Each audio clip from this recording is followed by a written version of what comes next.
Legends Forever with Smriti। स्वागत करती हूँ आपका तहे दिल से। मैं स्मृति लेकर आ गई एक और एपिसोड लेजेंड्स फॉरएवर का। और आज हम चर्चा करने वाले हैं एक महान अभिनेत्री की, जिनका नाम है नूतन। नूतन का जन्म 4 जून 1936 को एक पढ़े लिखे परिवार में हुआ था। उनके पिता कवि कुमसे सेन समर्थ और उनकी माता पत्नी शोभना समर्थ थी। नूतन की माँ शोभना समर्थ भी एक अभिनेत्री थी। उनके 3 अन्य भाई बहन भी थे, 2 छोटी बहनें और एक छोटे भाई। उनकी छोटी बहन तनुजा एक सफल अभिनेत्री रही है और उनकी भतीजी काजोल को तो हम सब जानते हैं। नूतन ने अपनी पहली फिल्म 14 वर्ष की उम्र में की थी, जब वो स्कूल में पढ़ाई कर रही थी।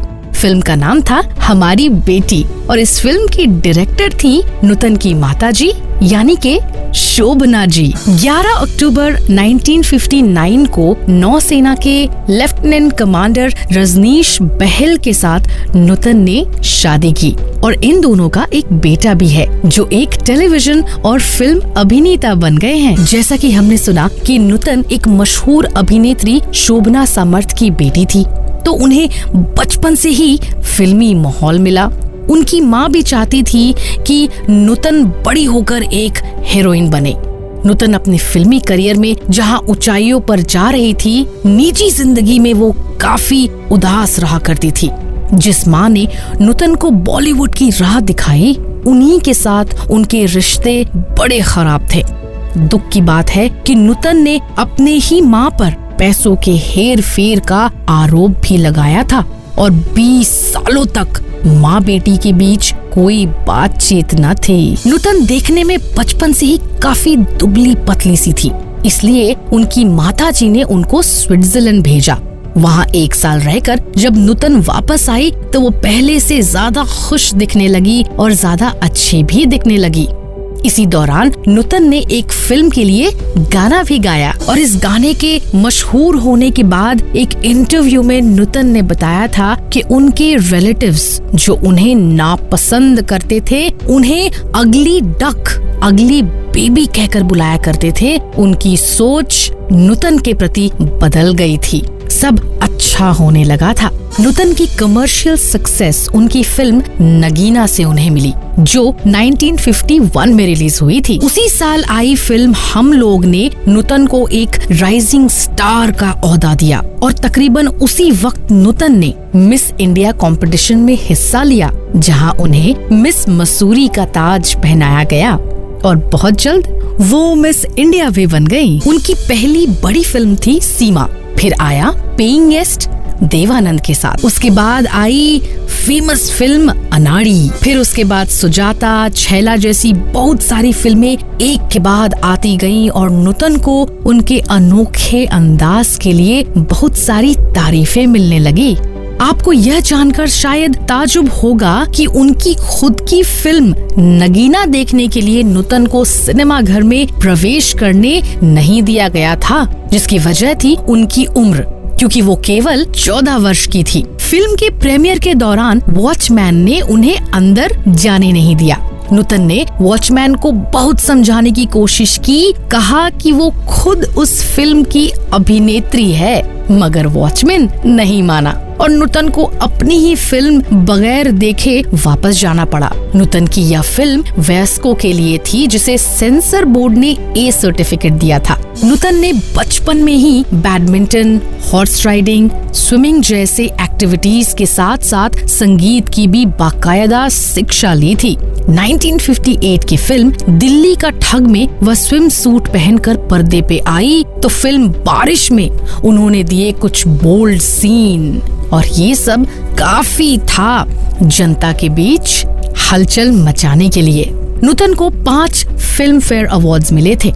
यह उन्हें सीमा, सुजाता, बंदिनी, मिलन और मैं तुलसी तेरे आंगन की जैसी फिल्मों के लिए दिए गए थे। अब एक दिलचस्प घटना सुनिए। यह वाकया है साल 1969 का, जब फिल्म देवी की शूटिंग चल रही थी। उस फिल्म के हीरो संजीव कुमार और हीरोइन नूतन थी। संजीव उन दिनों बॉलीवुड में स्ट्रगल कर रहे थे। जबकि नूतन एक बड़ी अभिनेत्री बन चुकी थी। नूतन एक बेटे की माँ भी बन चुकी थी। एक दिन शूटिंग के दौरान सेट पर एक मैगजीन में छपी खबर को लेकर नूतन का पारा 7वें आसमान पर चढ़ गया। खबर में संजीव कुमार और उनके अफेयर की बात थी। खबर छपी थी कि नूतन अपनी शादीशुदा जिंदगी से खुश नहीं है और पति से अलग होकर संजीव कुमार के साथ शादी करना चाहती है। शूटिंग का आखिरी वक्त आया तो नूतन ने संजीव कुमार को एक कोने में बुलाया और उनके गाल पर जोर का एक तमाचा जड़ दिया। मौके पर मौजूद सब लोग सन्न रह गए। मीडिया रिपोर्ट के मुताबिक तब संजीव ने अपना दूसरा गाल भी नूतन के सामने कर दिया था और इस वाक्य को नूतन ने स्वयं एक इंटरव्यू में बताया कि वह परेशान थी कि संजीव के साथ उनके अफेयर की खबरें क्यों नहीं रुक रही थी। फिर जब उन्हें पता चला कि इनके पीछे खुद संजीव कुमार का हाथ है तो वो मेरे नाम पर पब्लिसिटी हासिल करना चाहते हैं, इसीलिए ये सब कर रहे हैं। हालांकि मीडिया में ऐसी अफवाहें उड़ रही थी कि दोनों का रिश्ता काफी गहरा था और दोनों छिपकर शादी करने का फैसला कर चुके थे।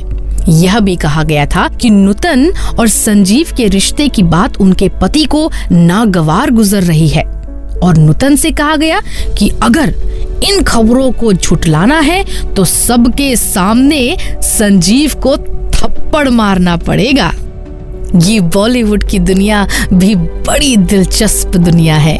2011 में नूतन जी के सम्मान में उनकी तस्वीर के साथ पोस्टल स्टैंप रिलीज की गई थी। नूतन के बेटे ने अपने एक इंटरव्यू में काफी मजेदार घटनाएं बताई हैं अपनी माँ के बारे में। मोहनीश ने बताया था कि बचपन में एक बार मैं दोस्तों से मिलकर लौट रहा था तो मैंने देखा कि माँ की गाड़ी जो है वो पास वाले लॉन्ड्री के वहाँ खड़ी है। मैं वहाँ गया तो पता चला कि माँ तो वहाँ है ही नहीं। मैं घर भागा भागा आया और मैंने पूछा अपनी माँ से कि आप लॉन्ड्री गई थी? उन्होंने कहा हाँ, लेकिन अब तो आ गई हूँ ना। मैंने पूछा तो आपकी गाड़ी वहाँ क्या कर रही है? उन्होंने आश्चर्य से कहा क्या मैं कार लेकर गई थी? सॉरी, मैं भूल ही गई। मोहनीश हैरान रह गए कि कोई कार लेकर जाता है और उसे वहीं भूल कर आ जाता है। मोहनीश ने आगे अपने एक इंटरव्यू में बताया था कि वे अपनी माँ की फिल्में नहीं देखते क्योंकि उन्हें उनकी याद आती है। वैसे जब नूतन जी को पूछा गया एक इंटरव्यू के दौरान में कि अनाड़ी जैसी फिल्मों का भी एक जमाना था और अब उस जमाने की बात हो रही है कि ग्लैमरस फिल्में ज्यादा चलने लगी है, तो क्या ऐसे में साधारण सिंपल फिल्मों का दौर चला गया? तो क्या कहा नूतन जी ने, चलिए सुनते हैं। जी नहीं, खो तो नहीं गया, लेकिन बाकी सब चीज़ों की तरह फिल्में बनाने का ढंग भी बदलता रहता है, तो ऐसे सब चीज़ों में ढंग बदलते रहते हैं। तो मैं ये तो नहीं कहती कि ये ज़माना बिल्कुल गुजर गया है जहाँ संजीदा फिल्म नहीं बनती। जिन फिल्मों में मैं काम कर रही हूँ वो तो सभी बहुत सीरियस टाइप की फिल्में हैं। बड़ी मासूमियत के साथ एक्टिंग किया करती थी, अगर आपको याद हो नूतन जी फिल्मों में।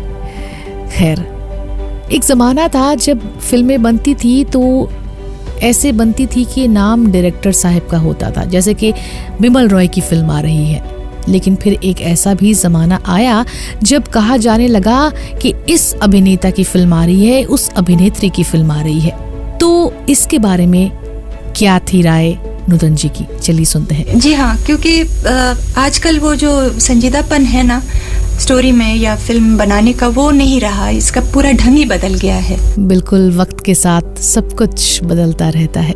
वैसे जिस इंटरव्यू को मैं आपको सुना रही हूँ, इसको कंडक्ट किया गया था 1978 में, और तब नूतन जी से पूछा गया था कि उसके पहले ज़माने की फिल्में जो बना करती थी और उस ज़माने की फिल्में जो बन रही थी, उन दोनों में क्या अंतर था? क्या डायरेक्टर की बातें सुना करते थे या फिर अपने अंदाज में कुछ किया करते थे वगैरह वगैरह? देखिए, जहाँ तक कि मेरा काम करने का ताल्लुक है, मैंने आज तक वैसी ही पिक्चरें और वैसे ही रोल्स चूज़ किए हैं जो मेरे काबिल हूँ, यानी कि जो मैं जिसको मैं निभाना चाहती हूँ।